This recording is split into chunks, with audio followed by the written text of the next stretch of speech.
Y'all, you typed in game says free Diddy in my search bar, ended the rest of it.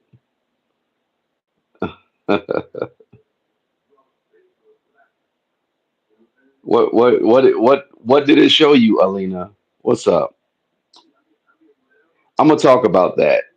Hold on. Why did I oh, God, hold on, my bad. Let me see something. All right, how we sound now? I should sound better.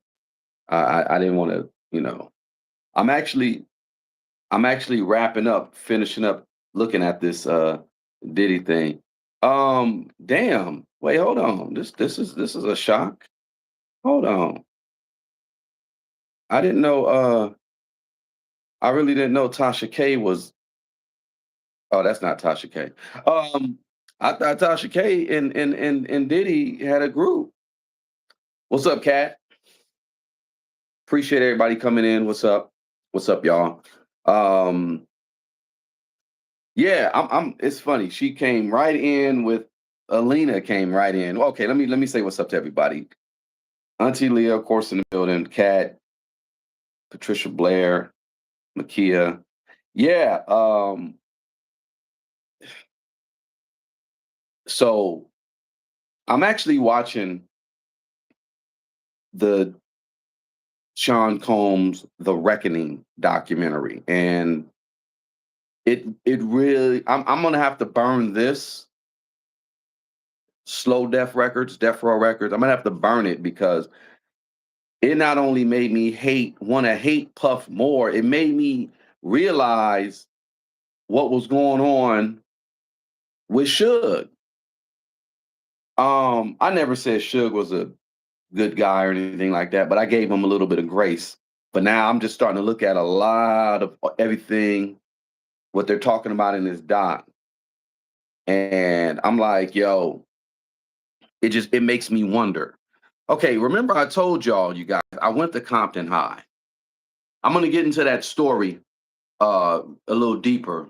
But I went to Compton High and I saw some things in relation to what they're talking about in this documentary regarding, I will say, the gang politics, especially when they mentioned the Mansfield Crips and the Southside Crips. I said, oh, it's kind of like a lot of stuff just went off in my head. I said, oh, if y'all haven't seen the doc, I'm not going to give any spoilers or nothing like that. Um, I'm going to talk about it briefly. And the only thing I'm going to say is, yeah, what's up, Mudana? You caught me on a live. Was planning it for, usually I'll just plan a live like 30 minutes out or something like that. But now I said, let me get busy. And I didn't even get a chance to watch the whole doc, but I got other stuff I'm doing. IRS stuff, all court stuff. I got a whole bunch of stuff, but I'm taking the time out to definitely look at this project and give y'all a little bit of feedback. I think Jag will chime in too. Yeah, old girl do look like Tasha K. That's crazy. She looked. I was just like, damn, is Tasha K was down with Bad Boy? That's crazy. Um, I'm just gonna talk a little bit about the doc from what I see, and like I was boots on the ground, young hip hop. Went to school with somebody who actually ended up doing something with Puffy. I'm going to talk about that. We got him in the title of what. So I'm gonna get a little deep. I'm gonna get a little deep today. What's up, baby girl Tay?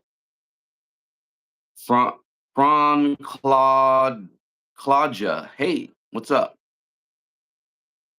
Oh, let me say it. Well, Temper's in the building. What's up, Temper? Real Jags in the building, of course. Elena, Jen Brown, what's up? I'm sorry. I was going and I was like, I normally try to get in and just like give everybody their shots out. But shout out to everybody. You guys are not like, I don't call y'all followers or anything like that. You guys are the audience. So if you guys have any question, says she's nasty like a bad, yeah, That's bad something, bad odor. She was part of Bad Odor Records, maybe. That's what it was, from what I heard. Anyway, where do I start? Everybody and their mama's talking about this reckoning, the reckoning documentary. And I say it's part of the Diddy distraction. The Diddy distraction is in full effect right now because 50 Cent said, I'm gonna produce a documentary. And I'm gonna get into that. I don't think this fool produced. He ain't produced. He okay. Let me hold on. Let me add Jag in. 50 Curtis Mayfield Jackson.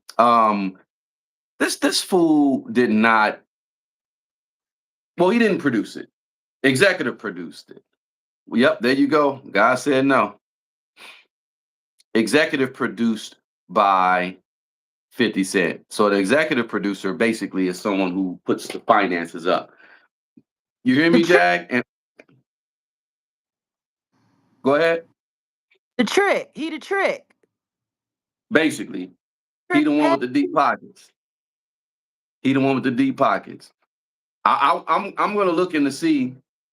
Wait, hold on. What's going on?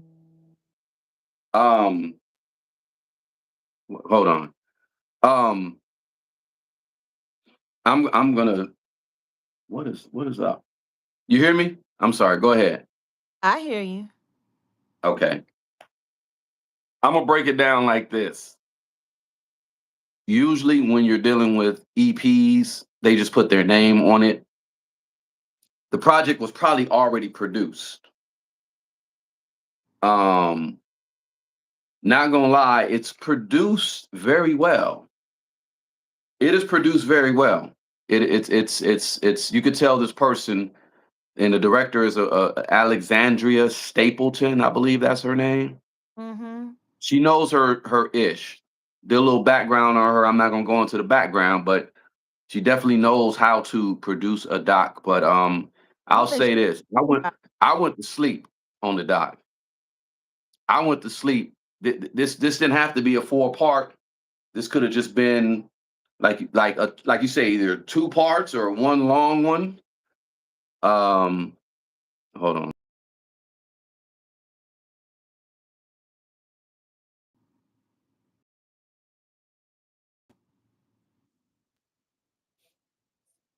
Okay, what happened? Y'all who? there? Oh, okay, there you go. Appreciate y'all. Um, what is what thank you, Leilani. I appreciate it. What's going on with I'm sorry, I'm all off balance right now. I'm getting calls and then messages, people. Um what was classic asking for? I didn't see. Wait a minute. Yeah, Let me. well, Pate EDT, yeah, I fell asleep. I literally fell asleep because this didn't have to be this long. Um, the documentaries that came out before this, they're pretty thorough. They were pretty thorough. They were. Um, this one was produced very well, but I don't know. I don't know, but I'm not gonna go too. Like I said, I'm not gonna give anybody any like spoilers or nothing like that. I do know it made me look at a lot of stuff differently, and I'm gonna talk about that. The Puffy thing. Puffy is just a monster, straight up. Dude's a monster, weirdo, corny. That's what I realized as I look more and more into what was going on and how he is, who he is. He's a cornball. This fool's a cornball, and yeah, I wouldn't have wanted to be around this guy, and I'm glad, Jag, you never were had pictures taken with him. That was smart on your part.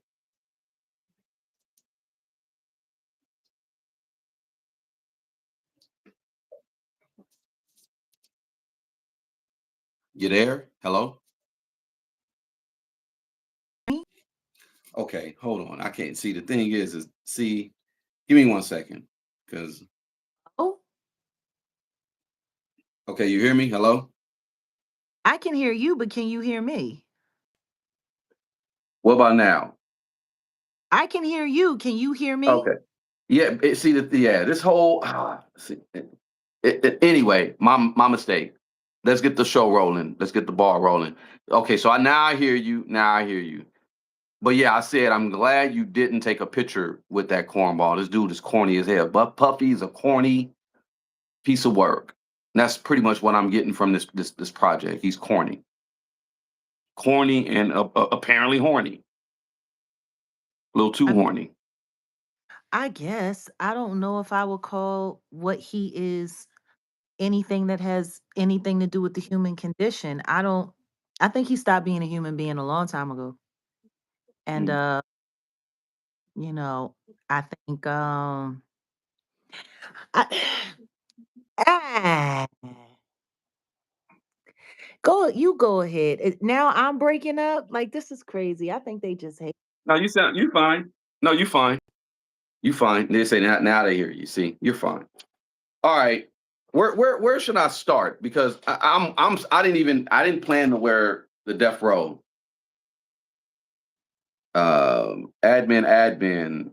How did Puff get the Stacey Lattisaw gig as a dancer? Yeah, that was funny. What do you mean? Appreciate you, admin. That's what they call that's what he was selling himself as when he first started out. When he was interning and throwing parties, he was selling himself and promoting himself as a dancer. I'm still trying to understand whoever mistook him for a dancer. I don't Bobby Brown could dance. Yeah, Crying out loud. heavy D, heavy D and the boys can dance. um I don't know if what Puffy was doing was like at this point in time now, I can't even call him Diddy. Like I have to call him Puff. Like I I, gotta I, I'm, I'm I'm still calling him Puff too, and I see why they called him Puff. um it's so funny because when people used to talk about him, I was like, who you talk about? Puff the Magic Dragon? That's what I would always say. And I never can say that I had respect for him. Um on any level. I paid close attention. What I didn't understand was why he got so lucky all the time. And then I realized it wasn't luck at all. Somebody was padding the stats for him. Yeah, Somebody out for him. yeah, Um, for me, I'll never forget, like, I grew up in the era of Andre Harrell.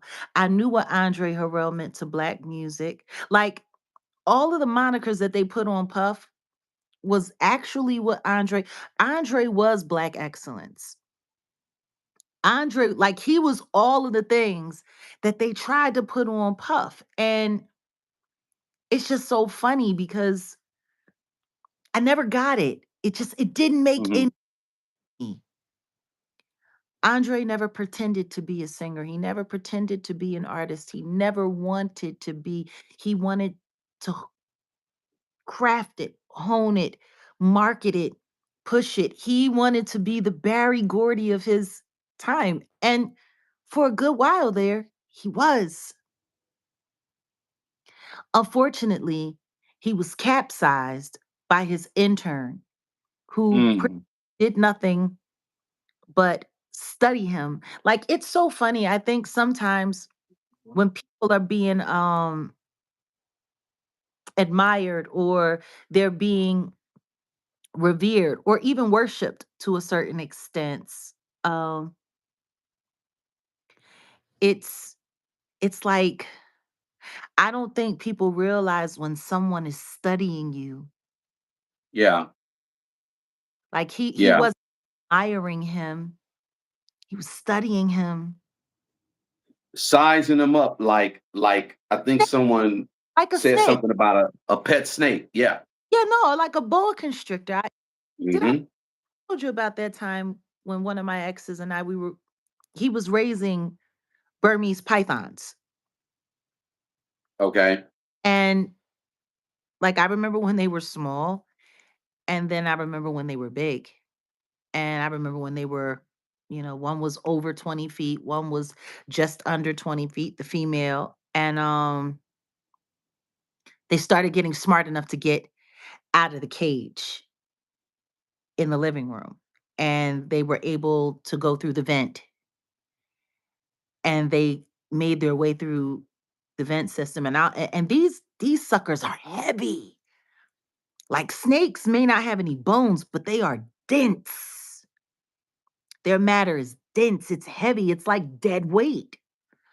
Um, and I remember waking up that morning and couldn't move our legs.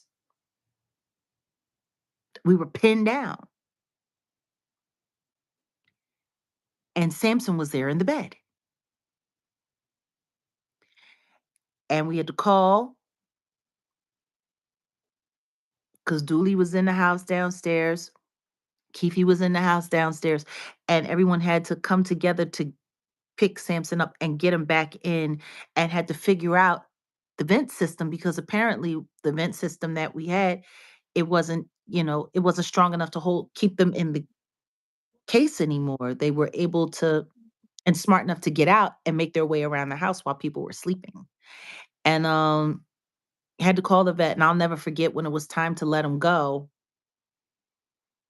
The guy from the wildlife came and was talking to us and letting us know the dangers of what had just happened. And, the snake had done nothing. He was just laying there. And that's when he told us that what he was doing was studying us, studying our bodies, studying our bones, studying everything to get prepared to eat us. Hmm. That's what he was doing. He was spitting us up for Thanksgiving dinner. Hmm. And I'm like, "Are you freaking kidding me?" And this is a pet. This is something that you fed, something that but a predator is a predator. Predators don't have feelings. Predators are what they are. And that's what Predator. Go ahead. I'm just saying, that's what he was doing with Andre Harrell. He was mirroring him. He was laying close to him. He was laying up underneath him. Like, to hear, Andre Harrell talking about how when he got his first $1 million house, Puff had created um an excuse, saying that him and his mom got into a fight, he got threw out and he had to move in. For him to Hmm. say that asshole moved into his house before he did. Right. It's Like, he ridiculous. already no, because he was already trying on his life. He was already trying it on.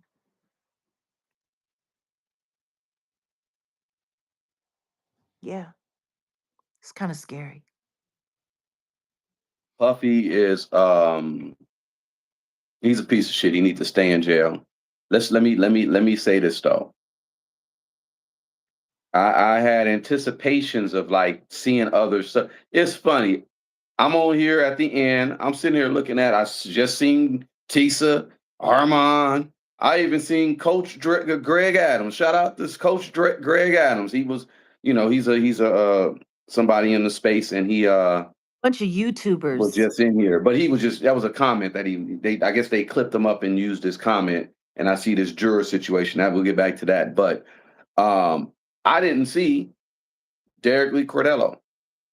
I'm not going to spoil it because if you haven't seen it, you got to watch it. But a lot of victims are a lot of Diddy victims are in this documentary, and then there'll be one at the end, a surprise one. But I was expecting to see Mr. Smith as well, but I don't know.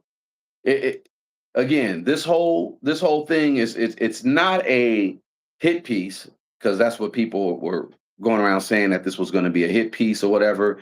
It's like almost like an investigative project documentary, but they didn't What really bring anything new. no, That's what just did from what I'm looking at.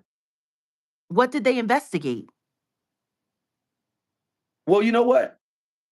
Investigative journalism style. It's almost like, Charlemagne the Fraud got his Black Effect Network, but that's really iHeart. So he has a black scented brand. So this is like an investigative journalism scented style documentary. No disrespect to the lady who produced it. But they didn't really talk about. Disrespect. I'm sorry, I disagree with you. All disrespect to the lady who decided to step herself into this conversation, to step herself into this. As a documentarian, you should have integrity in the projects that you choose. Like, let's just be clear, the documentary space ain't a sexy space for a filmmaker. It's not. Not at all. Not at Matter all. the But document if you do it well, it can be freaking awesome if you do it well. If you do it well, because it's real content, it can have a lot of substance, it can have a lot of class. But yeah, documentaries aren't sexy. And for someone who is a well, documented documentarian, she's been doing documentaries for a long time. You would yeah, have thought that she would have bothered to look at all of the other documentaries that were out there and said, okay, I need to bring something different to this conversation. yeah, yeah, Bring nothing yeah. different to. Because it's the same, rinse and repeat. It's the same thing. Admin, appreciate you. What'd you say? Alicia Keys, this we've just released from their private collection. Oh, is that right? They just released art. Yeah, because, well, I'll talk about that if you want, but not now. I already know why, and we'll talk about that. Maybe I'll talk about that towards the end. I'm gonna end it with old gangbang feet. I was gonna start with old gangbang feet, but I forgot to, shout out to Miss Gangbang feet. Y'all will see what I'm talking about. If you follow me on Twitter, you know what I'm talking about. But yeah, I'll talk about that too. But back to what you were saying, if it's done right, and you really should be looking at what hasn't been put out there. I've produced documentaries. I'm not as if I had the money, I could be better. I ain't gonna lie, but If you I see where she was going. I would And, prefer and and obviously she's backed by the industry, and that's what we're gonna talk about. I don't want to get too much into it, but she's backed by the industry. I would love for us to be able to do a documentary about this. I would love it. Well, guess what? The whole Derek thing, your stuff, like we might have to even start exploring that, but we'll talk about that because I honestly think there's a lot more that was not said in this doc. And let's just get to it. Let's just get to it. Look, they started out with his history and What history? his first. I would say, well, they talked about the dancing and him being in that video or whatever. But what really got my attention was basically his first burnt offering. The 9 people that were unalive at at event situation. That was talked No one's about. really talking about that. Oh, no, that was talked about in the other documentaries. Yes, it was brought up in the other documentaries. Surely No, was. I didn't say that it wasn't. Listen to what I'm saying. I'm saying no one's talking about the fact that what that was a ritual. Um, he was responsible for 9 people being unalive, and he got away with it. Let's You just want keep it a buck. If that was me, if I was a hip hop promoter and that happened to me, oh, I'm getting sent up. That's it. That incident to me let it be known like, oh, this guy, let the higher ups know like, oh, this is the guy. you want to know what I also found very interesting? The footage that they got of him walking amidst, like walking amongst the wreckage of that terrible event. Um, and that person who we're not even sure if they were alive or unalive, and they were just passed out there on the ground, and he just sat there and looked at him and then just I looked wandered. at him with his dumb look. and just wandered off like, Yeah. this is y'all fucked up my day. like it was, there was no emotion there. There was no, like, you threw this party, you invited all of these people, you over promoted, you oversold, you sold too many tickets, too many people came, you didn't have proper security there.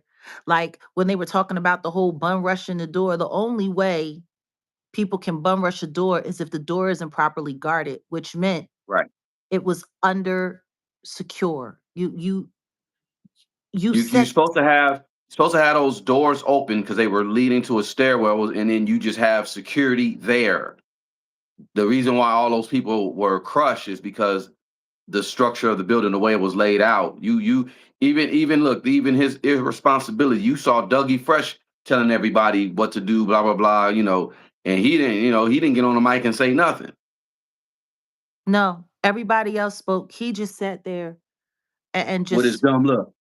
Just just sat he just soci- be man. Oh, and just sat there like a sociopath, just looking around at all of the wreckage.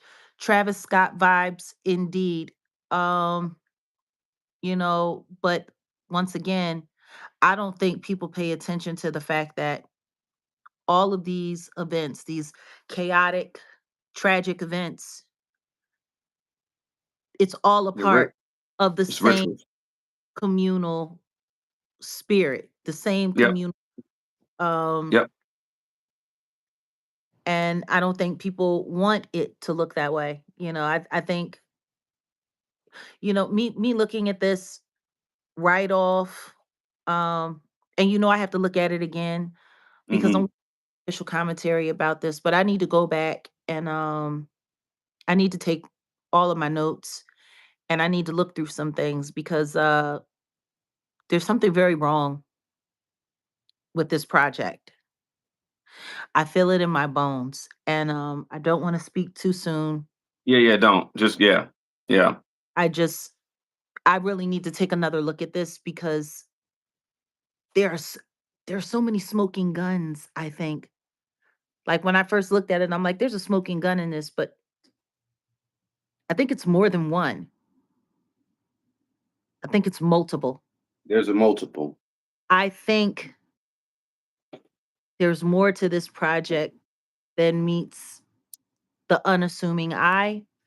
Um, and for those who are not really paying attention,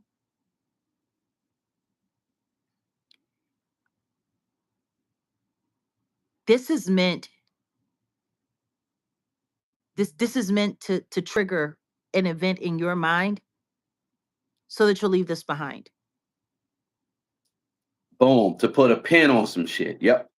This Yep. this entire project is okay, well that's just the end of that. Let's move on to the Wrap next. this up.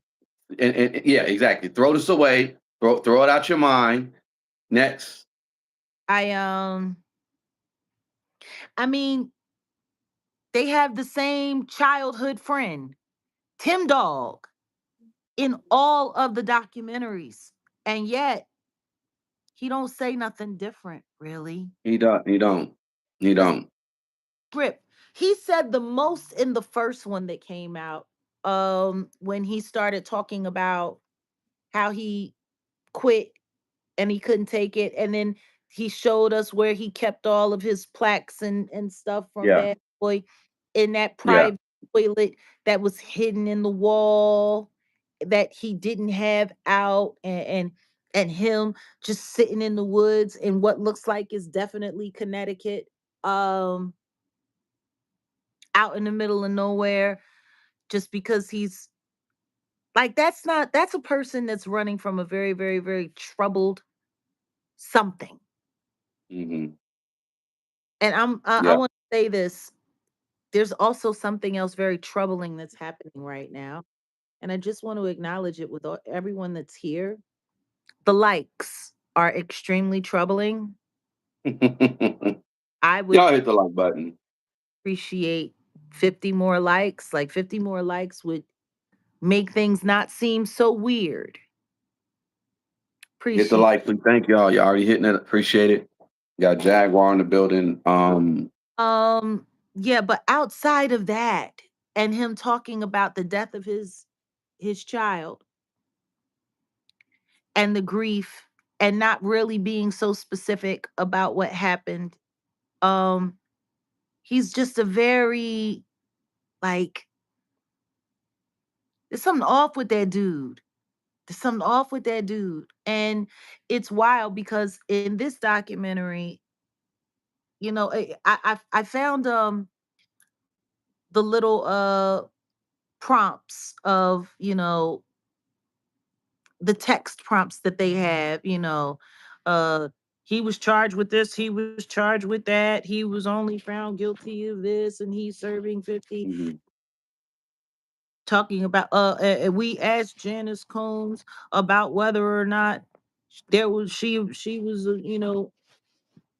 hurting her kid, and her response was no, and we asked and we got no response, like, just Yeah, the typical. Yeah, the typical I'm covering my ass shit. um very CYA, but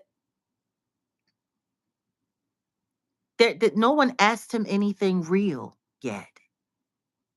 He's been in 3 documentaries. He's virtually said the same thing, but he says less and less every documentary. The first documentary, he said a bunch more. The second documentary, it was, well, you don't understand what happened to him. You don't know what was yeah, going on. I'm the yeah, only friend, and nobody knew. And it was 2 single moms, and we were living downstairs, and it was a bunch of wild stuff going on, and you don't know what happened to him, and he got beat, and you don't understand, and this, that, and the third. And now he's saying the same script in this one, but it's less. yeah, It's less. Like, it's just his talking part gets smaller and smaller every, so for me, like, they were selling this thing like they were offering all this new information, all of this never before seen. And like, when you, like, to say never before seen, and the only thing that you really given us, like, the two things that was never before seen, we're talking about, spoiler alert if you haven't seen it, but we're talking about, what you call it, the footage from hmm a film crew that was hired by Puff to follow him around leading up to his arrest back in September 2024 while he was in New yeah, York, yeah, and Little Rod's footage. yeah. That's it. You want to know what else is interesting? I don't know if anybody caught. I'll tell you one thing, I'd be more inclined to say it with 40 more likes. I Get the know like, y'all. Come on. Let's this is, let's let's get the lights up. oh, when they were talking about the whole night that Biggie was taken down, and the footage that they showed of after the attack, the phone call of him calling 911 and talking about they were going to drive him to Cedars, and Hmm you're going the wrong way, and all of this and all of that. I find it very interesting because, was it a month ago when Miss Lowdown took a shot at Gene Deal? Mm. You remember? Yeah. He did almost a whole hour live about how Gene Deal, knows more than what he's letting on, and she thinks he has something to do with Big's unalivement, and then Gene had to come on, and it was funny. It was really, actually, when I think about it, ooh, all of that got a little weird. She never responded to him calling her a bitch, because he did. He called her a bitch. How's she Um, supposed to respond to that though? well, my thing is if you gonna go out of your way to try to finger somebody that's been considered a champion for Big all of these years and say that he's a part of the problem and that he was down with the conspiracy against Big's existence. If you gonna go through all of that and that person turn around and call you a bitch, I, I would expect that you would either at least have an apology or say you're calling me a bitch because I'm right and this, that, and the other, and whoop de whoop de woo. She played dead on that. And that's funny because he didn't even run down on her that heavy. Actually, he spent more time going off on Jonathan Hay Yeah. and making bad gay jokes that live than he did running down on her after she pretty much accused him of helping Diddy line up Biggie for his demise, which was wild. And never talked about it again. Yeah. But I say all of that to say she was playing that audio that was in this documentary as evidence to prove that they were fumbling on getting Big to the hospital. And she had pulled the picture from what was in the doc. So I'm just trying to figure out like that's kind of wild. Yeah. Yeah. Coincidental a little, you know, like I don't know. I just thought about that. It just crossed my mind. Whatever. Ba-da-ba-da-ba-ba. There's a lot of things. Well, I thought even Natanya Rubin would be in it, meaning like they would interview her. Of course, they showed No, her, talked about her incident. So shout out to Natanya Rubin, but they never like they could have sat down with her they didn't even mention. and yeah, they didn't really, did they even say her name? I just saw the picture and the video, of her They didn't bandaged say. up. They didn't acknowledge anything. They glossed right over her. They just kept showing So a picture of her with the brace on her leg, on the crutches in her face. That was it. so I what go ahead. no, you were saying. What they're doing with this project, like I said, in all honesty, they're not revealing everything. And I say that because I ain't gonna say it was super surface level. It went a little bit deeper, but not deep as it should have. It went a little bit deeper than the other documentaries that came before, just a little bit, just because they had the insight on Little Rod and his situation. That was the Um, little but Ryder that was spoke. it. That's the only time he's been in a documentary, except for that terrible interview that he did with Jackie Kennedy tells bullshit. Oh yeah. Jackie Yeah. Kennedy. Um, but I just don't see how that like it was just Little Rod and his footage. See, Yeah. that was but you want to know what really bothers me though? What really bothers me is that he had the pictures from when there was that powing at that LA studio Video. It was video. Yeah. video, hmm the images of the liquid DNA. hmm Um, he was able to sit there and talk about how that happened and he was talking about Puffy and Justin and he was talking about what's his name, Fareed Muhammad, Yeah. who was The also security. Michael Jackson's security guard before hmm he was with Diddy and was there when Michael Jackson passed away along with wasn't Corey Gamble there too? hmm Yeah. And and then all of a sudden he's with Diddy Do Bop. And You know, I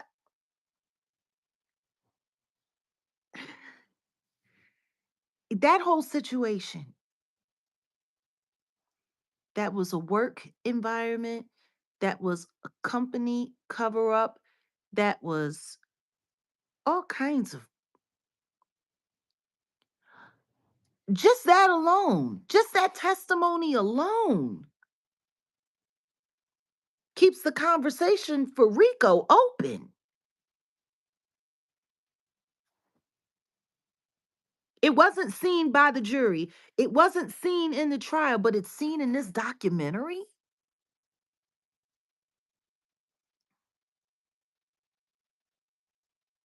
That doesn't make any sense, does it?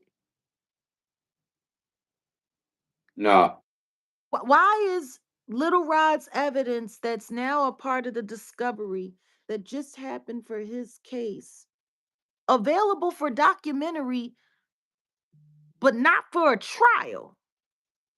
Well, we'll see if it's, I don't know. I'm sure it's in discovery in maybe his case. I don't know, but Yeah, yeah, that's a good point. Like it wasn't in, well, look, there's a lot of things that were not in the original trial that happened this year regarding Puff that could have easily made it a RICO. Well, hold on, look, let's get into this because I think a lot of people are kind of mad that certain people are saying certain stuff about this documentary, and they're like, oh, well, Ja Rule for one. Let me pull that up. He said, oh, well, bringing down a black man, and I don't understand where what what that has to do with anything.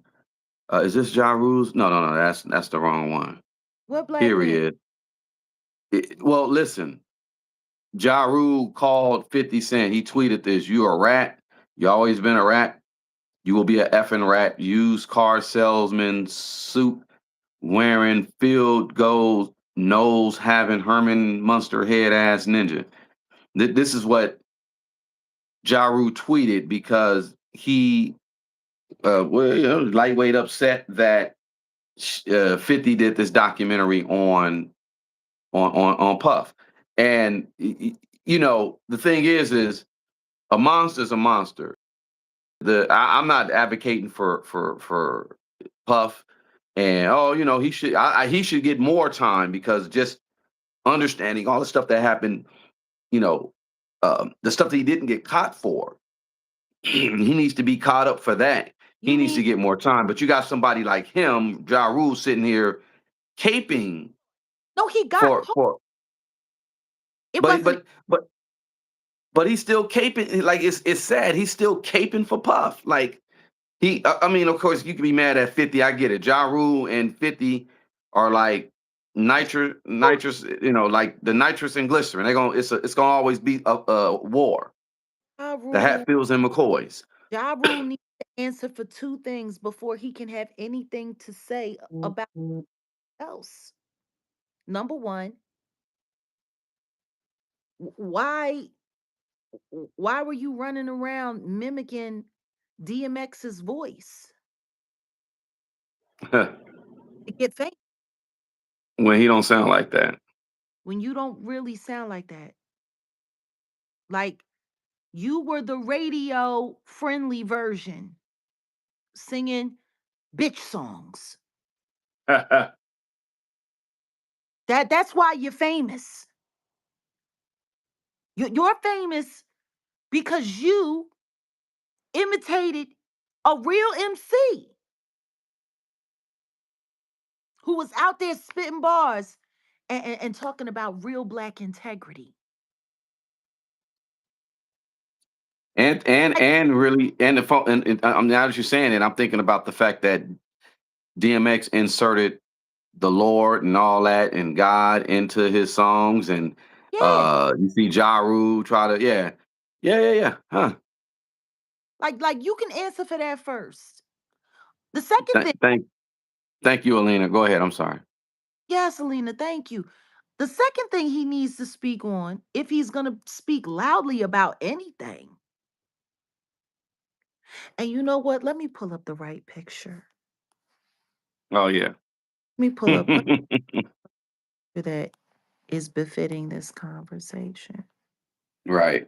Um, Second thing, if you're going to have anything to say publicly, maybe we should talk about why your baby mom got online and did a few interviews stating that you asked her to stop visiting you because you were no longer interested in her visits, and she believes that you were in a whole gay love affair with Gisele. What? Wait, that is that what? Wait, hold on. What? Yeah. Allegedly, No. allegedly, he was in a whole gay love affair while he was away in jail. And his woman was coming up to visit him, and then he told her to stop coming, that she was wasting her time and money. Wow. And when she got out, and allegedly she found out that he had been having a whole gay love affair while he was in jail. Now, I'm not saying that it's true. I'm not saying that I have facts or know anything. I'm asking, can you explain to us why your baby mom would think that about you? Would do interviews about you? Why did you tell her to stop coming to visit you? Like, Ja Rule really said, "I know you're tired of being lonely, but Imma go and fuck the homie." Wow. allegedly, that's what his Allegedly. baby mom had to say about him. And I just find it funny when all of these dudes like to come out and be loud, for all of the wrong reasons. Now, all that being said, let's not forget that he was just a part of another great hip hop distraction. What, barely 2 weeks ago at the Brandy and Monica concert? Mhm. Yeah. Mhm. Um, Mhm. and Monica concert, and there was a scuffle that happened, and though he wasn't put in the hospital and had broken skin and contusions and a possible concussion, and had um hands and feet put all over him Cassie style, and all of that, and needed to stay in the hospital in Midtown Manhattan for you know overnight observation to make sure that he was going to be okay. By the way, that was all reported by Ticket TV. Salute for all of those lies, sir. Um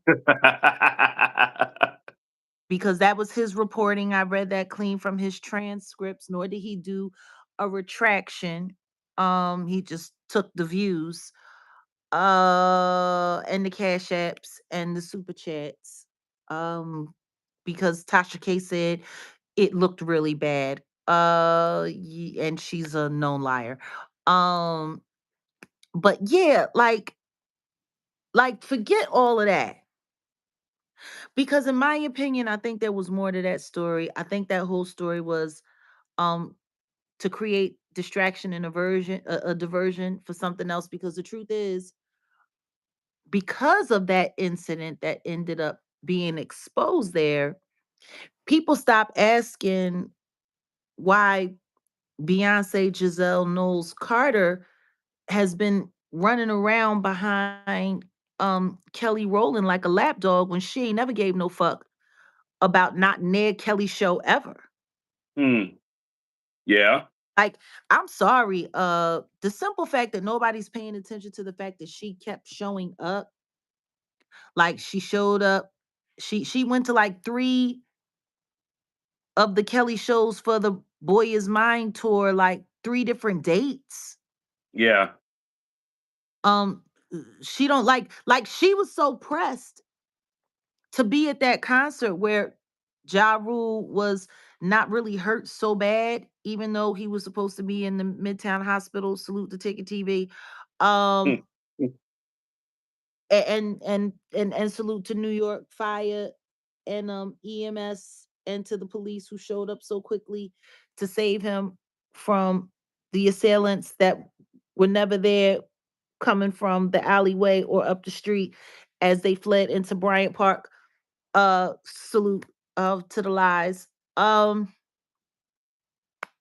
yeah, but I find it funny that that happened and nobody bothered to ask. Like she was literally in Vegas earlier that day. Mm, mm. One exhibit with her husband, and they were doing all of the like, you know, they were doing all of the photo ops and the this and the that, and next thing you know, she's back in New York. Now, don't get me wrong, it's only a 3-hour flight. You know, if you on a Well, if you're on a jet, it's faster. But yeah, 2 hours. So I mean that's a quick trip. Um, but considering that, she was sleeping in the car like a mm, week before that, when the chef came out to come visit her, and her husband was sitting in a restaurant eating by himself, or at least without her, and then she was asleep in the car, and she has to come up from a stupor. Yeah, hi, did the chef? Like, clearly you're a woman of a certain age and you need to get your rest. Like, how are you going from day events in Vegas to night events in New York City for shows that you don't get no fuck about?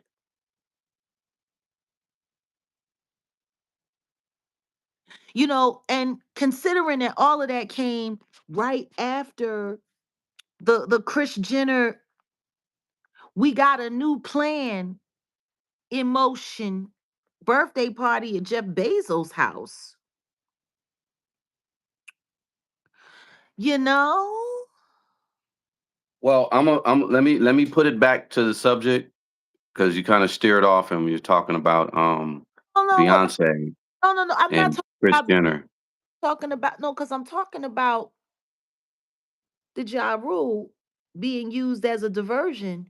So won't nobody pay attention to the fact that the Carters is out here in these streets running around allegedly picking up money for protection. Gotcha. Cause that's what I think. Well, All perfect. No, go no, ahead. What you say? I said that's what I personally think. All of this show to show, because they only show up for the money. Gotcha. Speaking of showing up, and you know how much I do not like to promote this IG, these weirdos, but and that weirdo game. Speaking of promotion, he went on and said Aiden Ross has to check in or something or whatever, which is dumb. Like I don't understand that. But anyway, Game got on. They said he went on his soapbox. That was yesterday night at his birthday party, grabbing the mic, telling the world to free Diddy, free R. Kelly, and then Uh-huh. started talking about baby oil and urination. I'm not playing the video. I didn't care to see the video. And I what said, okay. out, baby, or you might need to play it for us to have context that I'm we're not. I'm not. I'm not playing. Number one, no, I'm not playing it. I'm not. I'm tying in the Diddy distraction and how affect the effectiveness, but I'm also realizing something because I had an aha moment looking at this documentary. Now, side note, you guys, I went to high school with Jason, aka The Game. We both graduated from Compton High for the the name. same year. I got a story. I'm not gonna tell everybody, but for the most part, I'm gonna tie this in. Sweetheart, you I always think say, I told whatever. I think I told y'all though that the like the couple of weeks before Biggie was unalived in LA, I was at the school, I was at the high, and somebody was like, yeah, Biggie's in Compton, Biggie's around, Biggie's around here. And I'm like, nah, and then I literally saw pictures. Thank you, Alina, again. I saw pictures of Diddy in a South Side hood. I said, oh, well, Puffy. I mean, I'm sorry, Biggie. I said, oh, damn, he really was here.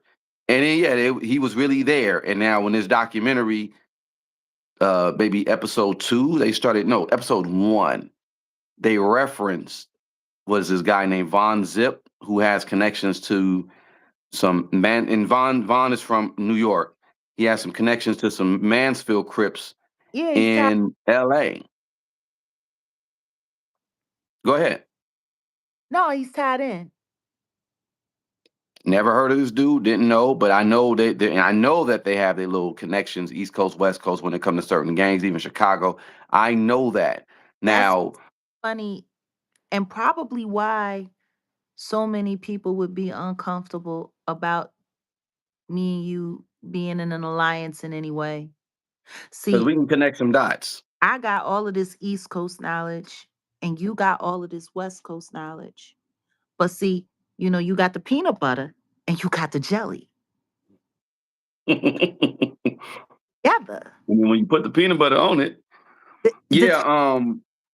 I didn't know. I didn't know, but this document. That's why we do got to have deeper conversations and connections as far as who's tied to who, what are they because talking about? What is it? White ceiling and red roses or something like that? red rose, white ceiling. Yeah, that's yeah, hilarious.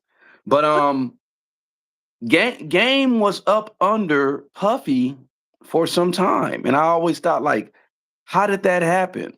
and never got So and never got signed. no, and I already know what that was about, and maybe I'll do it on my members only. I'll tell y'all the story, but My no, my but thing is no. Let me not. What's your question? Go ahead. What's your question? no, just how do you spend that amount of time with somebody who's supposed to be promoting you as an artist and yet they never sign you? Well, I'll get into the particulars of that too. Um, Let me tell y'all a little bit of, I went to gang. I went to I'll call them not gang GPT.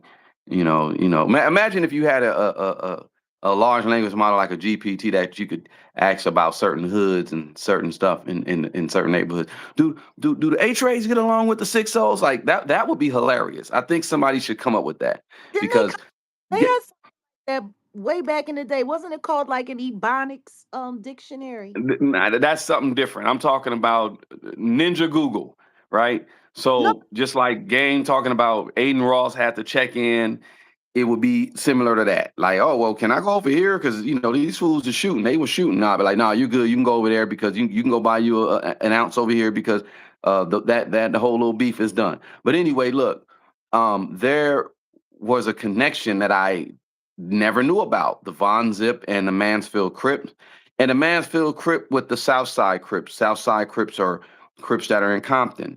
There's yeah, also a bunch of Crips in Compton, Nutty Block, Pocket Hood, it's Santana Block, Game. Because I'll just say his affiliation. I know for a fact everybody at Compton, for the most part, were either non-affiliated, non-gang banging like me, or maybe you grew up in a Crip neighborhood or whatever, or you were a Crip affiliated, or you were a Crip. And I got into it with Game's little brother. Now, shout out to his big brother. His big brother's a real one. Face is a real one. you Front, and going? he's really a blood. I know His some of little brother got mad at me because back day, TMZ decided to do not TMZ, Media Takeout did something on Game. And I went ahead and I laughed. I put a comment. I know cuz I was clowning. And his little brother, that started a whole shitstorm, firestorm. But long story short, reason why I said that because it was a joke. But number two, yeah, everybody thought that he was tied to Santana Block. Like that's pretty much what it was. I'm not gonna get into the particulars, but people thought, oh, okay, this guy, his folks is will Santana Block, blah blah blah. That's what was going on at Compton High. But he come into the game, no pun intended, but he come into the music industry and he's this blood. I started scratching my head. I said, what in the F? I know this dude. Okay. But anyway, the Southside Crips connection, though, makes a lot of sense. Y'all watch this documentary, and when they started talking about Southside Crips. Now, like I said, Santana Block and Southside Crips is totally different. The set in the West, we don't talk about sets. This is not my um, You're not genre or my, I don't even condone it, but I'm letting I'm just talking about some real stuff.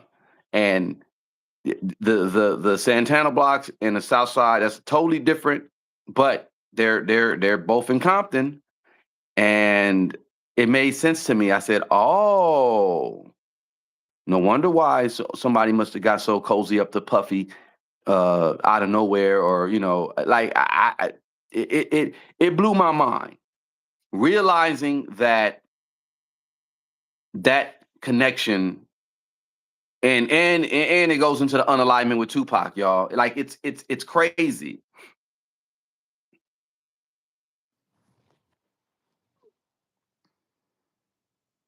you reading the admin's comment. Admin, yeah. Well, of course, look, admin, the feds, the gangs were started by the CIA. That's why we got to talk. Everybody got to talk. We got to talk about that. But they already know it. They probably have their own version that they'll release it as a joke. But They go not ahead, Jack. they not sharing. Right. But go ahead, Jack. No, I was just like,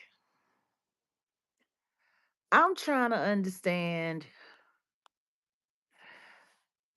There's a lot. There's just a lot. And like I said, we need to go back. I need to go back and I need to look because there's a lot of things happening at this current time, and there's a lot of distraction. And I mean, we always talk about the distraction. We always we do. We talk about the distractions.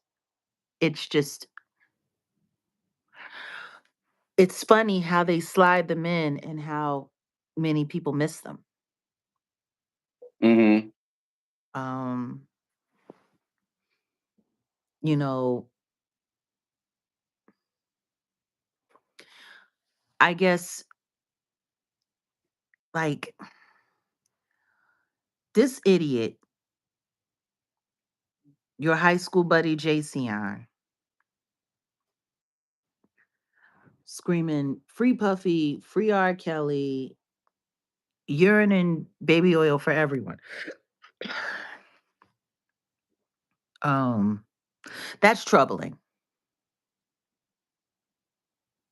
It's very troubling. And especially considering that he decided to do it the night before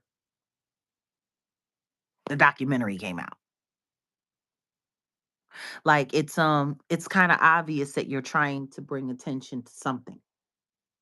Oh, Jack, do me a favor. Remove that photo. If you got another one of 50, I don't want to display the kid. I know his kid is known like that, but remove it because I don't even want that issue. He could come back for somebody for that. There you go. Um, Well, that's a but yeah, public picture. no, no, It's no, Jag. You know this. That ninja's petty, I and I understand. don't, and I don't want to have to go. I don't want no beef. I don't want to have no public beef with him. Let's say it like that. Is this picture okay? Oh, that's fine. One of my ex girlfriends was like, "Oh, you look like a good looking version of 50 Cent." I Who's, dumped her. who said that to you? One of my girls that I was dating, this girl named Nicole. Shout out to Nicole. When 50 Cent first came out, that's what she said. I started busting up.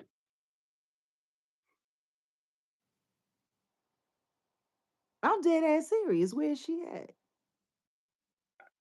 She ain't here. Shit. Why? Just walk up to her and just like slap the dog shit out of her, like power slap, Why? Why would you do such a thing? because that's a lie. You don't look like him. I know. You don't that people be trying to say you look like. I know. Like at all. Yeah, that's funny.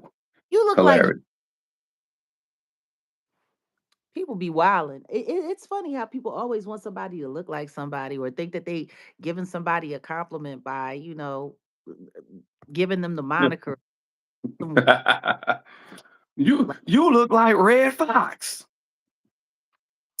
Like, yeah, your mama look like Esther too. Your mama look like Esther Rowe. And Esther Rowe wasn't ugly, y'all. next week you gonna look like James Evans. Like it's just No shit, exactly. it's out of but anyway, anywho's in. My point is you got this going on. You got Ja Rule running his mouth on this guy. You got this guy talking about, oh, Netflix is worried that the server is going to shut down because that's how many Yeah. going to be watching. Like Cap, cap, cap. all like no, it's just all like it's bullshit. And it's wild how many people really don't pay attention to it. But they keep doing all of this stuff in spaces where they can try to force it to go viral or make it go viral and just get that word around. And it's it's the PR campaigns that they do. Yeah. I'm about to do a PR campaign right now. We're gonna take a quick break. And for all like 50 people hiding in the bushes who are We allergic, need y'all to hit the light we because need you. I will shut it down and we'll just go members only. We could do that. We We could. could. I'm down to do that because I kind of want to go deeper into that game conversation. If we don't get the 50 likes, y'all, we just gonna do the members only. Y'all pop up and we're gonna we'll finish up over there. No, I just like I said, I'm finding a lot of things just very interesting the way people are doing subliminal marketing, subliminal PR campaigns, um like fake grassroots, spread the word telephone kind of thing. And it's like, first things first, Ja Rule calling him a snitch when everybody who's Murder Inc. of snitching on some people backs in the day, No, Jack, check this out. trying to Back evade. in the day, no, let me say this real quick. Back in the day, even Ja Rule tried to say 50 Cent was a snitch, and they got paperwork for him at the 47 precinct saying this, blah, blah, blah, this and that. They got this. Come to find out there was no 47 precinct or some shit like that in New York or whatever. I don't know. It was like a Candace Owens, you know, Camp Riley? yeah, it was a Camp Riley. They Yeah. they literally ran with that on the streets, like, yeah, 50's a snitch, and he said he snitched on these people, and they got this, you know, yeah. Well, this is how I personally am starting to feel about most people in hip hop. Um, I kind of just feel like most people in hip hop are snitches and are CIs. And that's just how I'm feeling. Like the more I look back now as an adult and I look at the way information is traded, information. Come on, guys, we need 30 more likes. That's the least you could do. Um, I just kind of feel like they all snitching. Like I think They to a they are, and well, I'm glad you said snitch because we're gonna talk about Suge, and that's a whole. Go ahead, go ahead. uh, I think I think that's just the name of the game. I think that hip hop is I think that hip hop has been compromised for 30 years. I think it has been fully inhabited by law enforcement for the past 25 cold. Um, and a lot of that I'm getting, in my opinion, it's really, really, really, it's this documentary. This documentary is saying a lot. And for Ja Rule to be calling 50 and let me stop calling him 50. Fitty, Fitty, Fitty. Or what did his former partner Randall Emmett call him? Fofty. Well, whatever. The man's name is Curtis. So, you know. Curtis, and he was never too cool to blow. But Oh, damn. um when it comes to all of this, like, why are you calling him a snitch for putting out a documentary? He didn't direct it. Um, it doesn't it seems like he honestly, it just seems like he put his name on it and agreed to a do some press. That's really what it looks Yeah. like. There's They they no they probably came to him and said, "Hey, can we put you down as an EP? Whoop, whoop, whoop. Sounds like a good idea." And he said, "Yeah." And that's I think that's what it is. that's how it feels. It doesn't feel like there was anything real. Like there was so much of hip hop history that Curtis could have added to this that wasn't there. It just it wasn't there. Like there was some minimal touches, talking about the rooftop, talking about, you know, like there was just so much that was left out. Um, they kind of, did a quick deep dive into Mount Vernon, quick. Yeah. It was a gloss over. They barely wanted to give Al B. Sure any real light. I did not like the way they used whatever commentary that they got from him because I can tell. I'm not sure if they filmed him or if they just grabbed that commentary from somewhere else. Because the way the questions were being asked and the answers that he was giving, it doesn't sound like he was interviewed. In my opinion, it didn't sound like he was being interviewed for this documentary. It Mm-mm. I know he had said that he was going to be in it.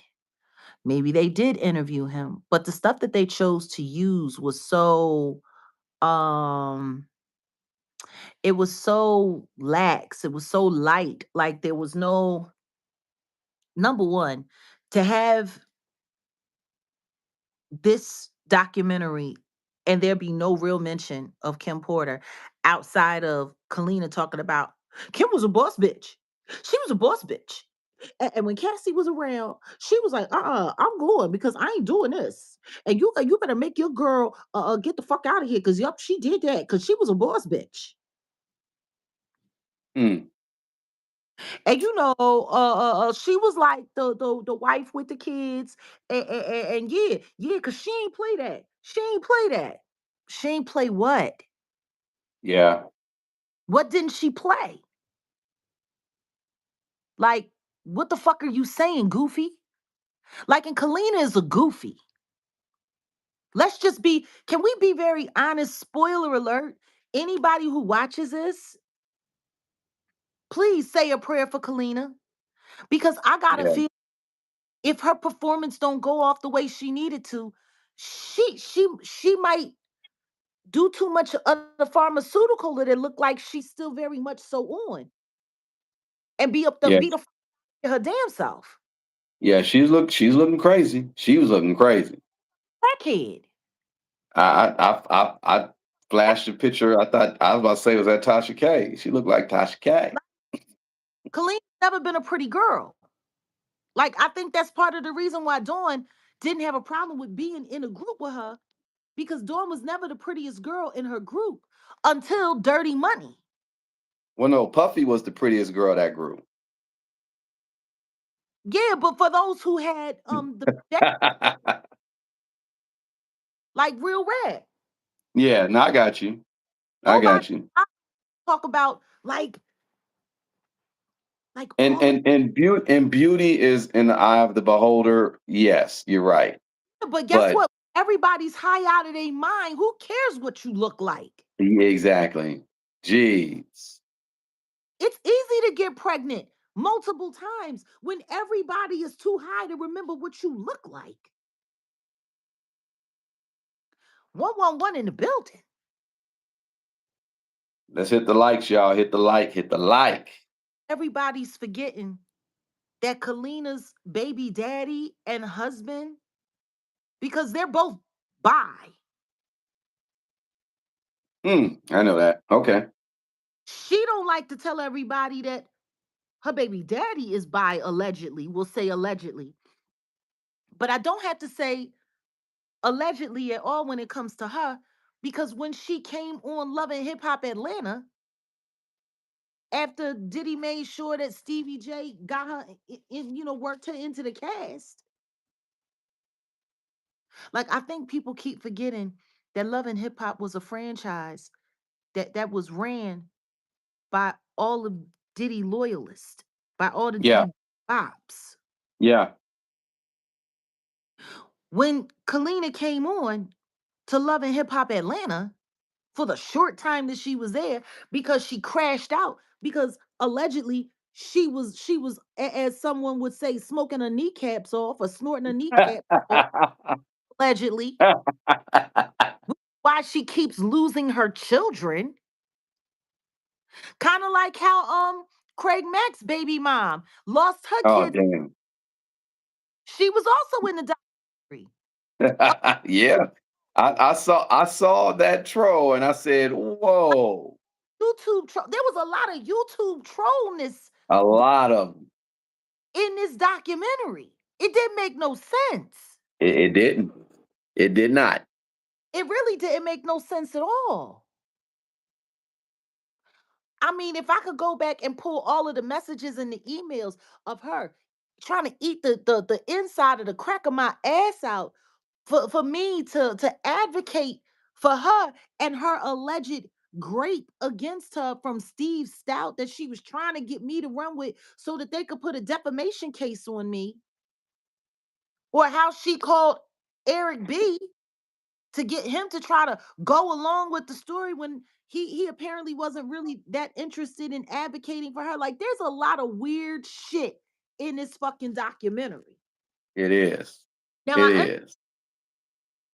she was Craig Mack's widow because they put her as Craig Mack's ex-wife, but they were still married when he passed away from you know, the AIDS allegedly. Yeah. Like he took the kids. She lost custody of the kids.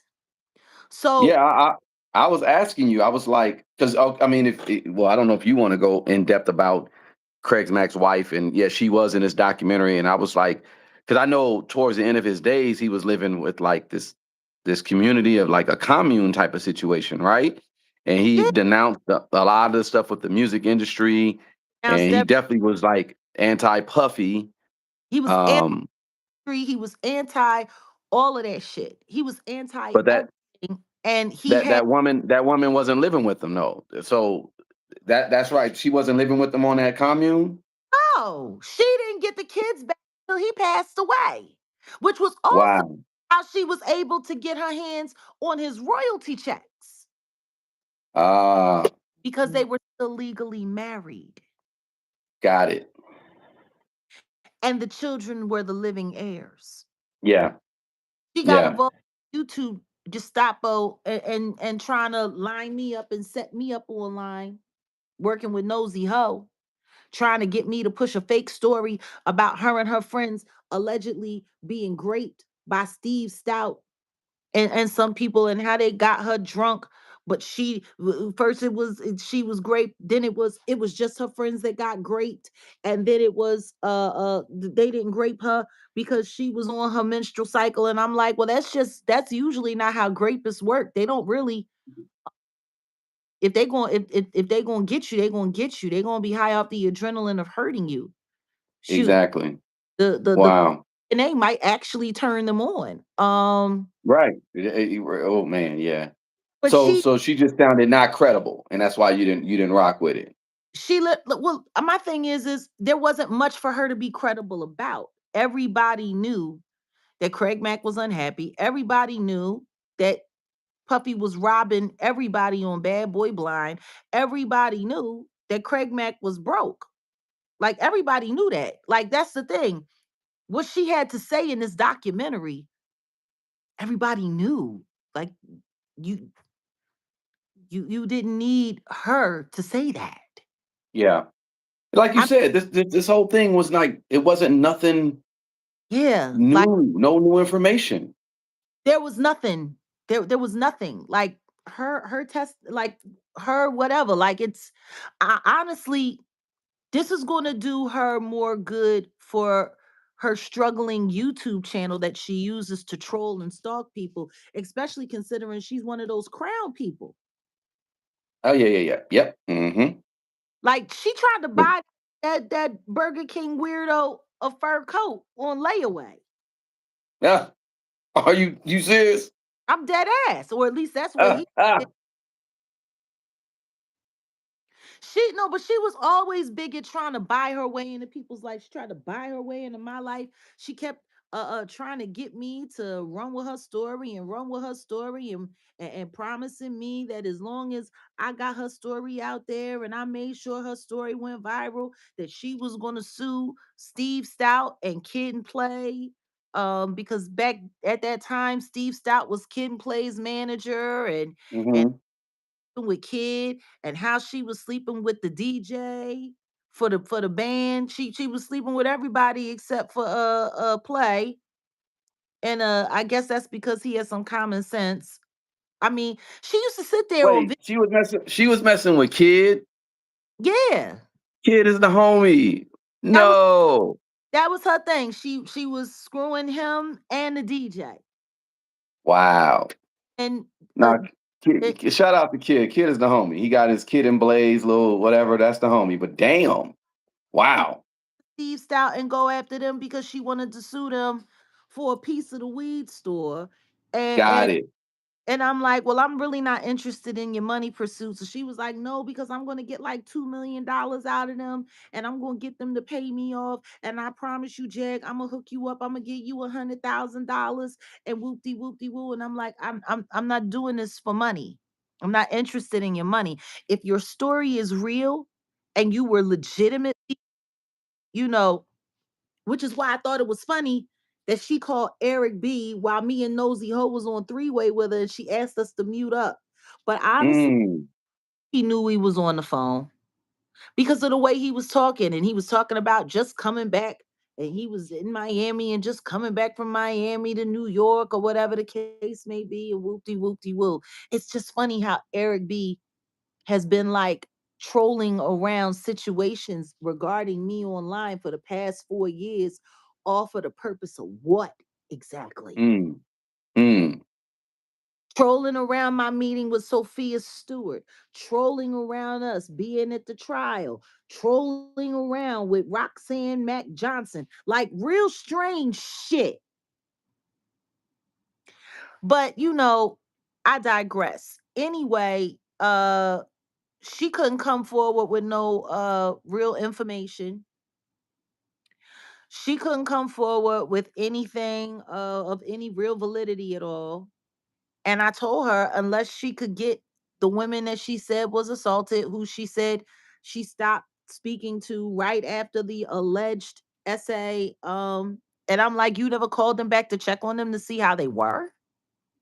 Like you actually think you're saying that all of you were got pharmaceuticals out with a bunch of tequila shots and they put something in the tequila shots and you never bothered to call and check up on. Well, I figured that they was mad at me because of what happened. So you just never bothered to call and check up?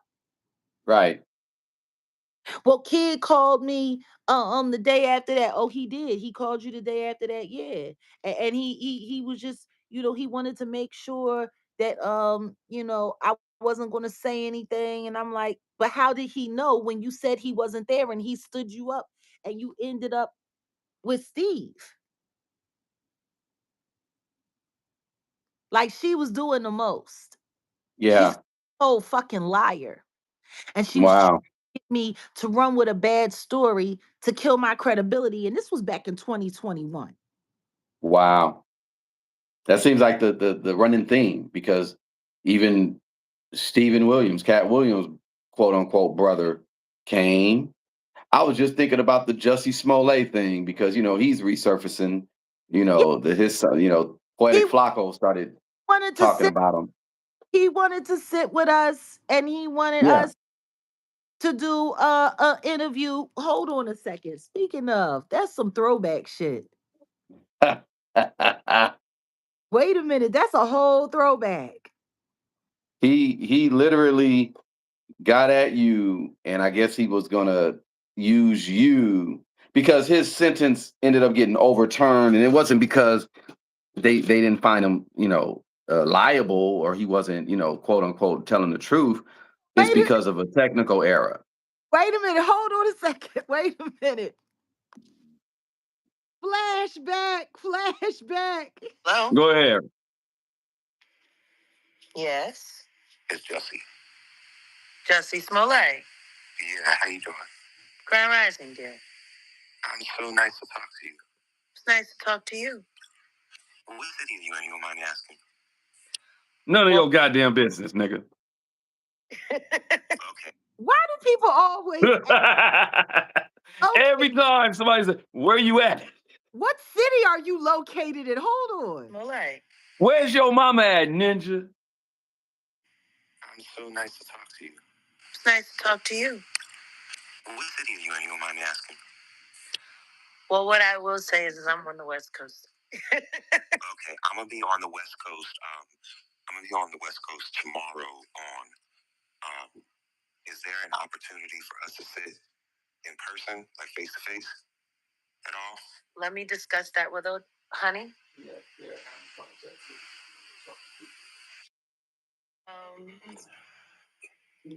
My producer, my fiance, he handles all our scheduling. So, All right. So can I ring you, or is there a phone number that I can write down? yeah, I'm Do you gonna have give you. I'm gonna do you give have you the signal? number now. Do you have signal? What do you mean? What's that? Dude, I'm gonna get you I'm hit an all old of this black shit woman. right now. I'm an old black woman. You ain't no old black woman. you ain't no old black woman. I'm download. Y'all should download. Y'all should download something. Signal. You sitting over here doing an Orlando Brown on this nigga. Yeah. Because I knew he was calling on some bullshit. Nigga never showed up. That was funny. We supposed to meet him at my spot. You know they done closed down that spot, Capitol Grill. It's no longer, they done closed it down. Really? Yeah. Wait a minute though, but let me see if I can get to the good part when he was saying that he was framed. Hold on. Away from Got it. Yeah, don't play my number. Yeah. that help to Don't let get him everybody out. know my number. I'm the one he found you difficult. Oh, I was very difficult. Because That's what Charlie calls anybody with a brain. that's what he used to say, is that I was difficult, and then it became a thing of in season 2 where brother, that was my little brother. You know what I'm saying? Like, that was so important for me to bond with him, but also for me to guard that little nigga, because it's like I'm very close to my real life little brother. So I He's so trusting. He's so trusting. So trusting. So the thing is that when the good people are around them, they need to take him and just huddle him up. And I tried. I even tried as far as last May. This past May, I spoke to him. But I spoke to him this last May, and I said, "Yes, brother." I said, "What do you want to do?" I said, "I'm out here. I'm able to greenlight things now. I'm able to finance the shit by myself. What's the story you want to do?" I said, "Let's buy a book. Let's buy the rights to a book. Let's get you a story. Let's do something." And he's like, "Yeah, but," and he's just out of it. He's like, I was like, "We're gonna be okay." And he's like, "Yeah, brother. Of course we're gonna be okay. We're the Lions." I'm like, "But we're not the Lions, nigga." I know, and understand this. I think they did some kind of hypnosis to him. I do. There's shit that's just not adding up with his movements. And he's not a fearful boy. All I'm gonna say is, and we'll talk more, there's a lot that people don't know, and it's not. I don't know anything about like the stories that I've heard about. You're not supposed to. They keep everyone quartered off. I don't know anything about that, but what I do know are the women that took advantage of him. Oh, I know, and there was plenty of them. And just like they did Michael Jackson. I ain't gonna say her name, but the black Ghislaine Maxwell. Uh-oh. Yeah. Maybe you should stop it there. The black Ghislaine. We got to do a year in. I think we got to do a year wrap up of all the calls, because I want to play some of the calls the last year when the weirdo called, view it, and then call my phone this year. Hold on, But we what? got so many phone calls. It's like we could do a whole just Like just of mathematics that we use for trade embargo to this day. It's people always say what they can't understand is crazy. Or But the easiest way, my mother told me, she's like, the easiest way to make it work and that we use for upbringing, I believe people. and it's been their job to pretend like I don't exist. Because at the time I was doing a promo for a live project I was working on.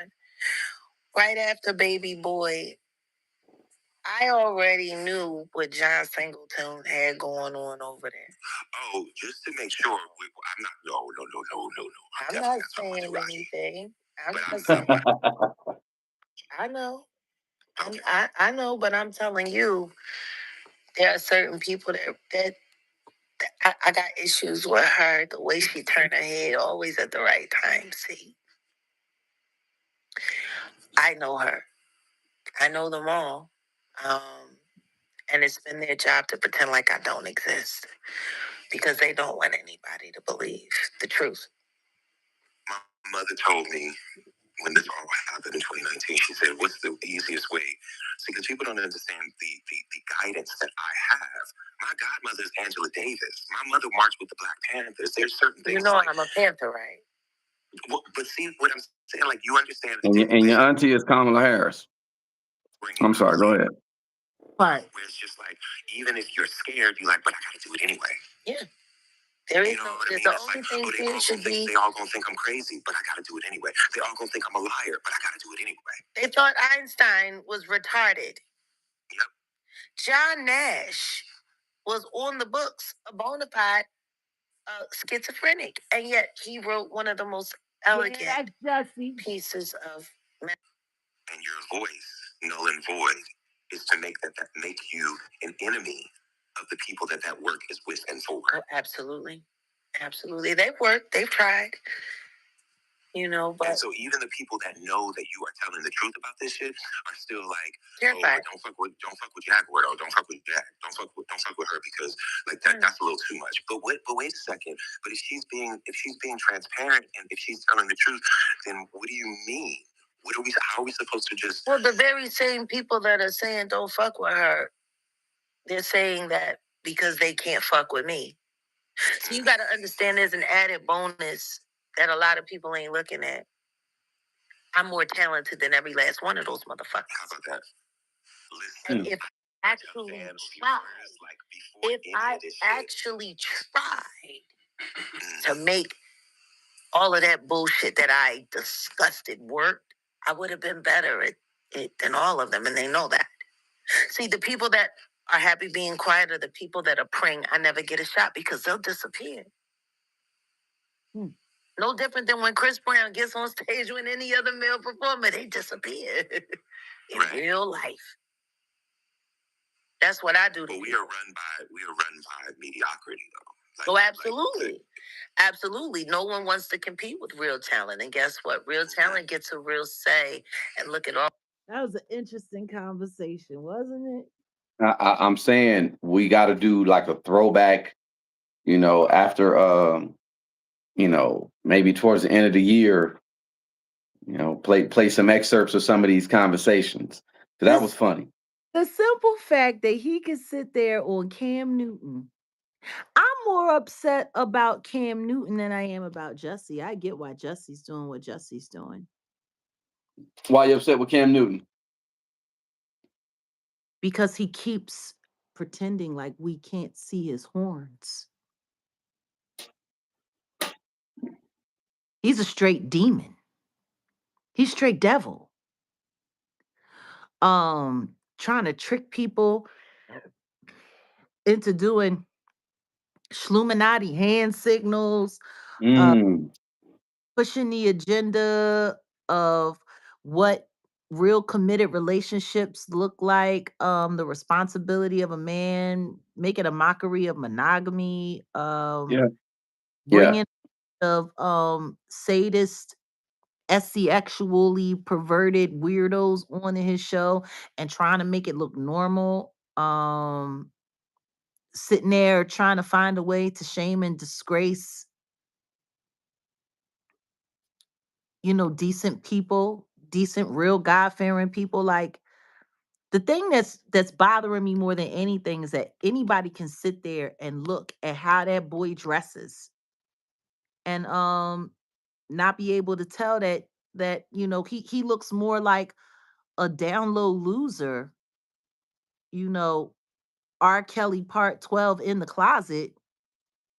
Like, I don't I don't understand. Like, we just waiting for Mr. Biggs to show up. Well, hold on, wait a minute, son. Like, we just waiting and Shantae Moore to come out of nowhere. Honey. Like, it's a mess. Like, he's like the fruity version of R. Kelly to me. Like, it's Damn shame. no, seriously. He No, no, dresses, no. You're right. his clothes are ridiculous. Like, my thing is if he got kids, let them draw pictures of you in wearing that crap. That would make more sense, you know? You know what I mean?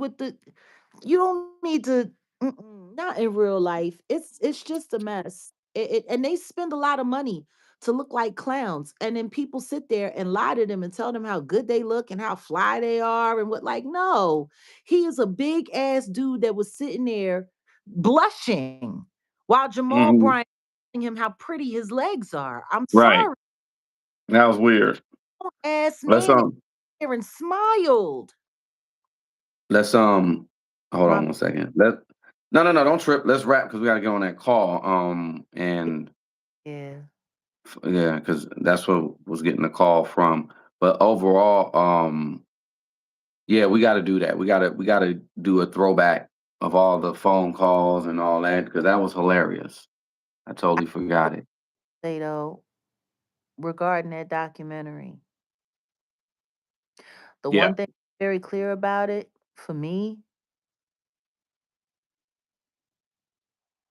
is that they really want everybody to blame all of this weirdness on Diddy and pretend like none of the industry ever had anything to do with it Yeah. or knew anything about it. That's what they pretend. They Now, barely brought up Clive. Barely. huh? They What do you mean? Clive was less than a minute. not even that. Yeah.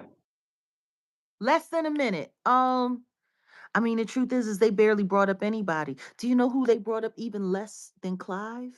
Kim Porter. Yeah, that was despicable. They're like, then again, you bring up Kim Porter, you might have to bring up Daphne Joy. Oh, and then see, and there we go. Like, why is it that when they talked about the trial, the only two people from the trial that they talked about was Cassie and Capricorn Clark? That was it. They didn't even talk about Kid Cudi. They talked about the Kid Cudi situation from Capricorn Clark's vantage point, but they didn't even really discuss the fact that Kid Cudi's car was actually boom boomed, and it was all out of yeah. I think for me the sickest thing that I heard, and that jury, like I don't understand why their financials aren't being checked. That goofy black bitch sitting there with her little bushy raccoon tail, Mm. pony, sitting there smiling, all happy. Oh my God, I'm in a documentary. Oh my God, I'm on it. Yeah, yeah. Just goofy. She Just did goofy. whole fucking goofball. Like, if that's the quality of female that was on that jury, I'm sorry, Yeah, that jury was fucked. it was already cooked. Was fucked, and nobody was really paying attention. And that's why I got to go back because I'm going to do. I need to take notes before I do full on commentary about that bitch, especially. Cause that bitch was, and I hope somebody gets this clip and sends it to her and tell her that Jaguar Wright refers to her as that goofy bitch on the jury. She's an idiot too. Like, she was sitting there talking about, oh yeah, no, no, no, because only reason he kept nodding his head when he was looking at the jury. I mean, I wasn't looking at him. I never made eye contact with him. Well, then if you never looked at him and you weren't making eye contact with him, how did you know about all the times he was nodding and shaking his head? Maria says 30 years of criminal behavior is wrapped up in 4 hours. Yeah, right. You're right, exactly. And then someone, Jay Beasy, what crime did he commit? I would just tell you to Google Derek Lee Cardello Smith. Oh Just no. Google that. Listen to That too. listen to me. What crime did he commit? I'll tell you what crime he committed. The same crime that the devil committed. Working very hard to try to convince people that he didn't exist. That's the crime he committed. They often say the greatest crime the devil ever pulled was convincing humanity that he didn't exist. Hmm. That's Diddy. That's Diddy. Because he's literally worked very hard trying to convince people that he's not a monster. Like, if you go and you look at the footage that I don't even know how they got his personal footage, because it was his personal footage. Like, how the hell does your op get your private footage unless your kids sold it so that they could pay their car notes, since all of them was about to get repossessed? Like, now if I Hmm.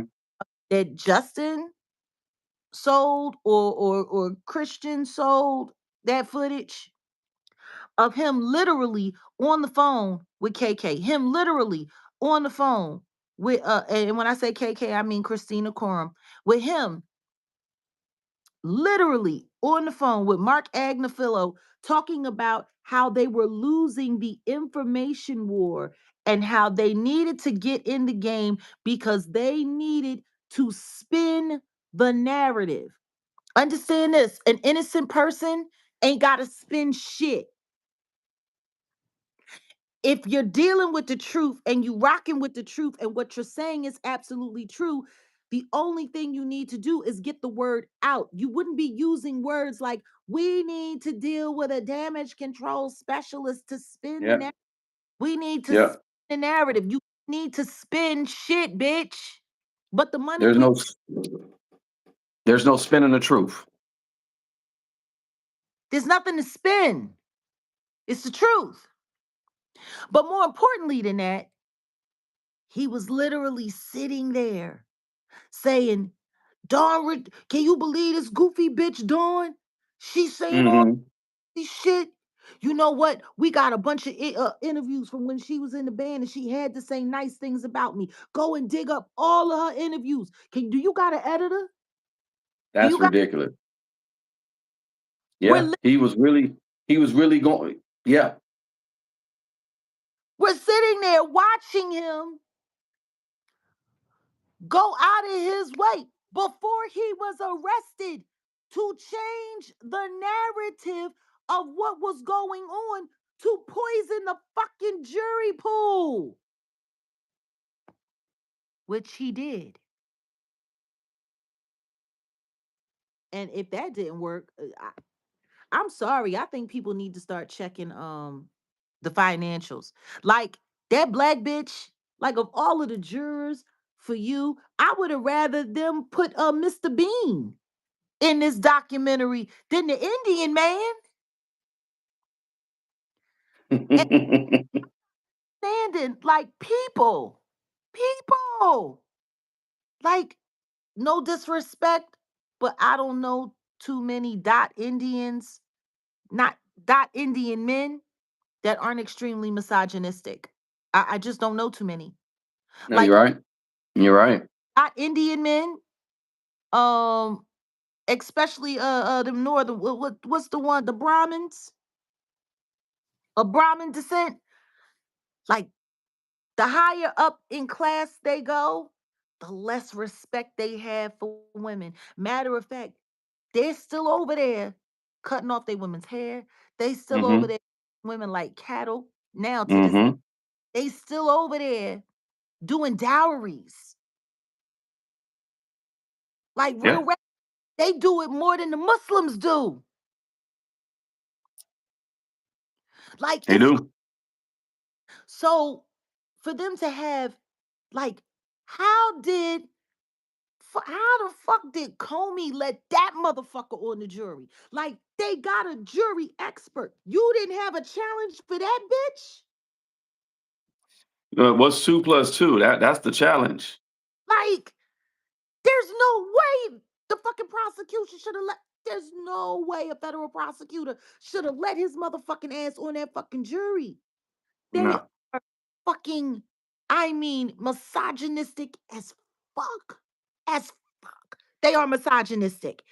And the second that he sat up there and blamed Cassie for the abuse, blamed Cassie for the abuse. But when he said you don't get to be abused and then leave and then come back so you can live the life of luxury, you can't have it both ways.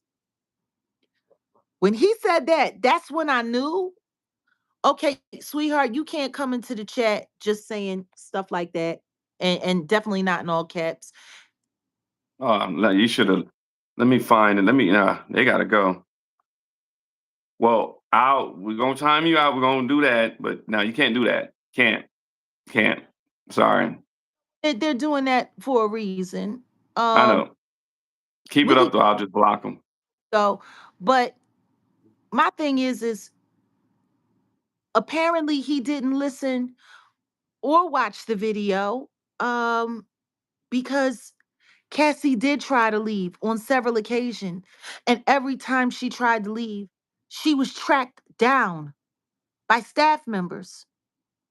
Her location was blown, and he would show up and abuse her until she came back.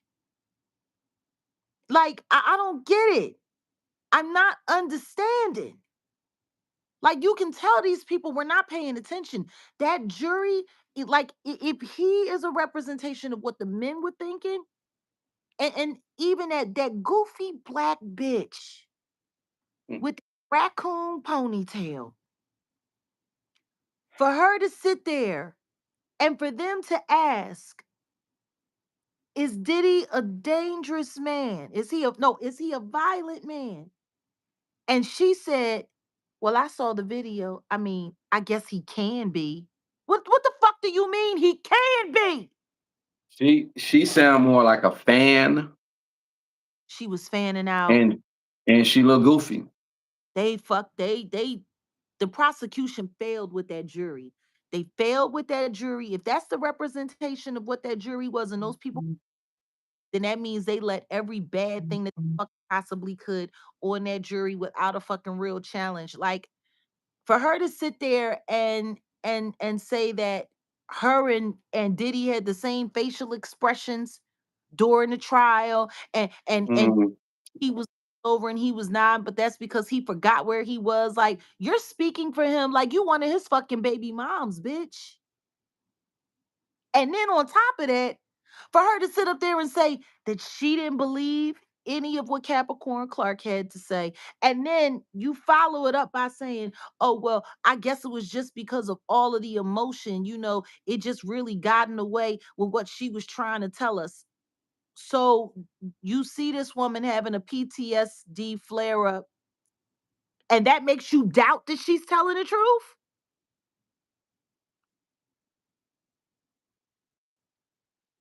Yeah, I'm sorry.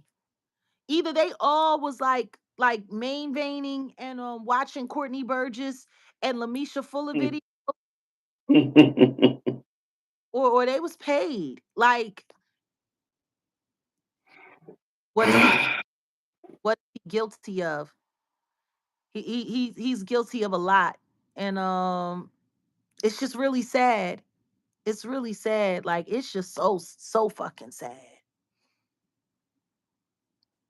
Ah, Overall, Overall, I'm not recommending anyone watch the doc. It's not like if you said, "Oh, I'm gonna uh, resubscribe to YouTube." Save your 25. YouTube is I think YouTube like $200-300 a month right now. Save your money, You never and I'm sorry, not YouTube. Netflix. My bad. I'm talking about the wrong company. Um, yeah, Netflix is like two, three, $400 a month. Save your money. It really ain't worth it. Um, and yeah, they're doing a lot. They did a lot to promote it with just the soft ways that they were able to get people talking about it. The controversy. That's why I said even this game, the Ja Rule and 50s. Oh yeah, the servers are gonna crash. Whoa, whoa, whoa.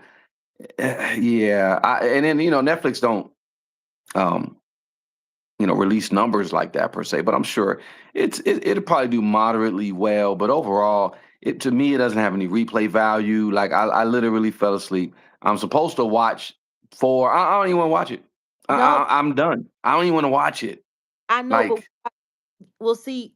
There's research that needs to be done. yeah, yeah, yeah, It's yeah, This is the thing, and this is what I will say. e- yeah. Everything about this documentary was done intentionally. I think it was underwhelming because they don't want people to keep coming back watching it. I think they want people to look at it and say, "Oh yeah, yeah. Oh well, he's in jail and he's serving he was sentenced to 50 months and he's in jail. Oh man, he's awful. Man, he's terrible. Oh man, he needs to take a shower before he just from dealing with the people. Oh my God. And yeah, he's a fucking weirdo and he ruined hip hop and like and that was so interesting. Do you think when fucking Curtis Jackson sat there with Robin and did that interview, and they asked him in that interview, did you feel like hip hop was on trial? That was the key. And he said, well, no, I think that people will see that, his character. And what about his character? That's exactly what they made it all about. That's the point of this documentary. They want y'all to blame all of this terrible shit on him and not on hip hop. They want to pretend like they didn't know what he was doing, like they didn't cover up what he was doing. And a good share of them don't want to pretend that they wasn't doing the exact same shit he was doing. They've made him the acceptable monster. And that's what this documentary, in my opinion, is really all about. Yeah, yeah. Well, I know This, you're gonna yeah, no, go ahead. What you say? oh, just like I know you're gonna dig a little deeper in it down the line, but I'm done. Yeah, I just yeah, they've I'm diddied out. No Diddy. um yeah, we gotta get on this call. So and then, yeah, it's already kind of running a little behind. Oh well, yeah, let me do this real quick. that's the But thing, innocent. you gonna say what? No, I was just said like Clive wasn't running it. 50 ain't innocent. None of them are innocent. That's the problem.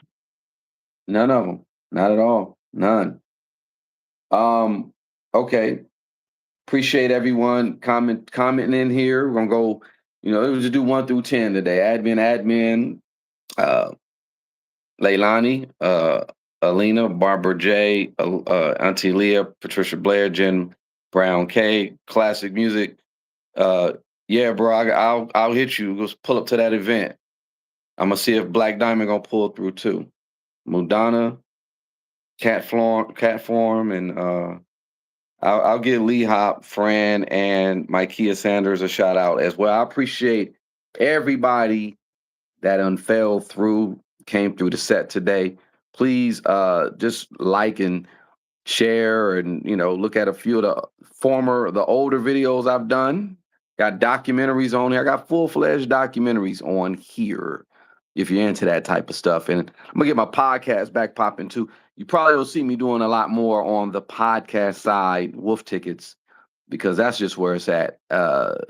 This industry, it's not, people are not believing in it any longer like they used to. So therefore, they're pulling out all the stops and pulling out all the stunts to get you to, believe in it. That's pretty much what this documentary says to me too.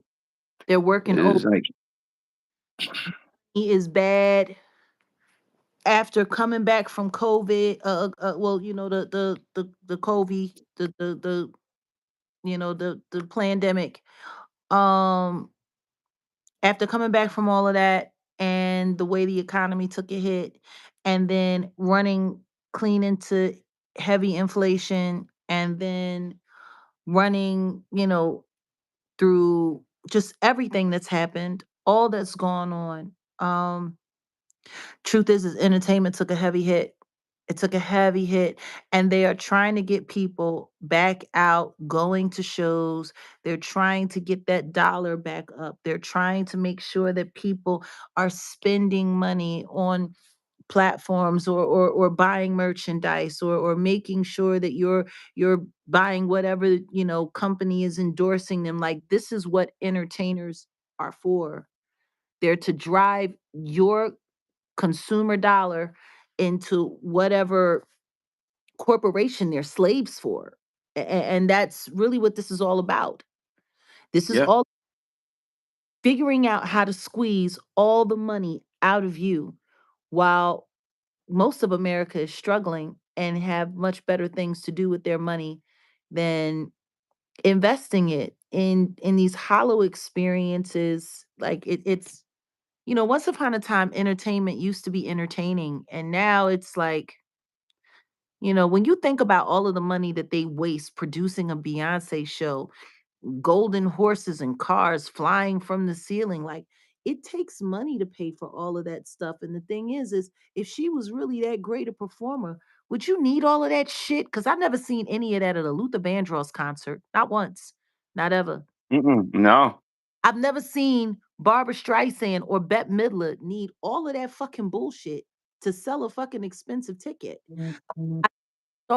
Like, Michael Jackson had, certain theatrics and stuff like that. But the talent that he used and that he created and everything that he did, not even Chris Brown needs all of that shit to entertain you. It's not, real entertainers don't need to put on a circus. You're paying for that. You know what? It's wild because I'm sitting here talking about you're paying for that. And it just made me think about what Kurt Burrows was saying about about Biggie's funeral, yeah, and how Biggie literally paid for his own funeral, but he didn't pay for his own funeral. Technically, it was his fans. And yeah, let's let that be the last thing that's said. Puffy created this huge spectacle. He gave Biggie the most expensive, the most dramatic funeral that anyone had ever seen for anybody in the hip hop community ever. Gave him this amazing service and ceremony and all of that.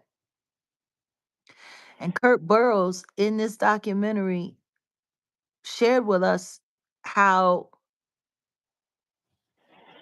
Puffy took all of the cost for the funeral and wrote it into Biggie's recording budget, so that hmm the money that they collected from his royalties and from all of the spins and everything would pay.